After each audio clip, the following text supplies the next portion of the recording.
Nous venons de signer une convention avec la Sénélec.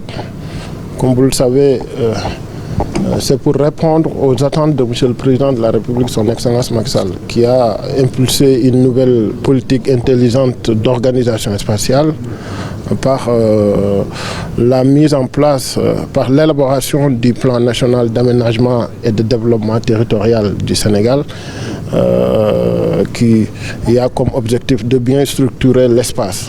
Mais bien structurer l'espace, c'est aussi répartir de façon intelligente toutes les infrastructures de ce pays. Et parmi ces infrastructures, il y a les infrastructures de la Sénélec. Il y a les réseaux, il faut bien les calibrer, bien les répartir au niveau spatial aussi. Il y a les réseaux de la Sénélec aussi.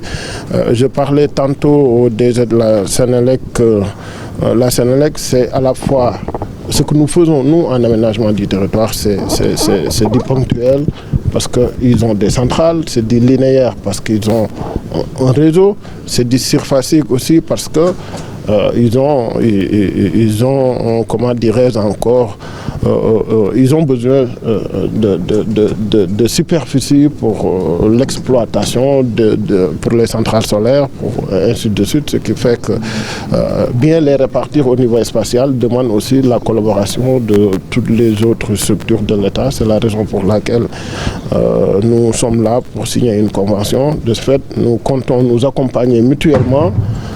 La Sénélec nous permettra de mettre en œuvre cette nouvelle politique de M. le Président de la République en matière d'aménagement du territoire. Nous aussi, nous les accompagnerons dans ce que nous savons faire par rapport aux données spatiales, par rapport aussi de façon intelligente à la répartition, de façon équilibrée, certaines choses en réalité. Sénélec, l'énergie de tous les possibles.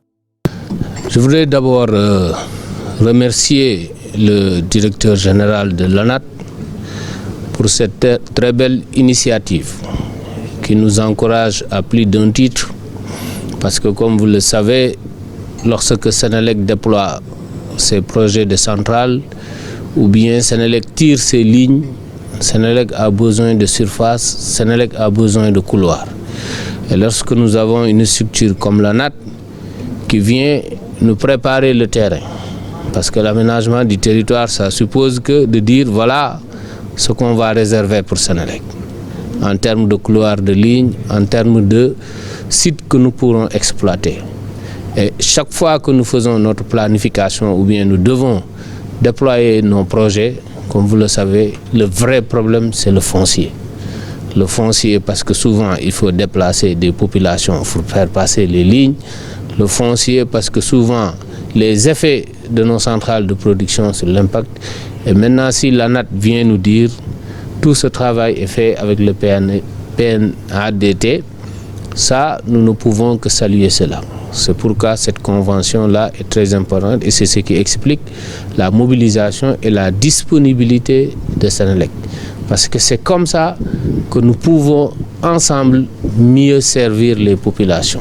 Nous avons une mission de service public qui souvent nous impose des contraintes que si elles ne sont pas très bien prises en charge en amont, on peut avoir des surcoûts énormes. Et ces surcoûts, c'est malheureusement les populations qui vont les payer. Maintenant, si l'ANAT est là pour nous régler tous ces problèmes en amont, nous ne pouvons que nous en féliciter. Et c'est pourquoi je voudrais véritablement remercier M. le directeur général pour cette belle initiative, mais également pour tout ce qu'il nous a montré sur le PNADT, qui nous montre également tout ce que nous avons à faire, nous, Sénélec, pour accompagner et matérialiser la vision de son Excellence, M. le Président de la République. Sénélec, l'énergie de tous les possibles.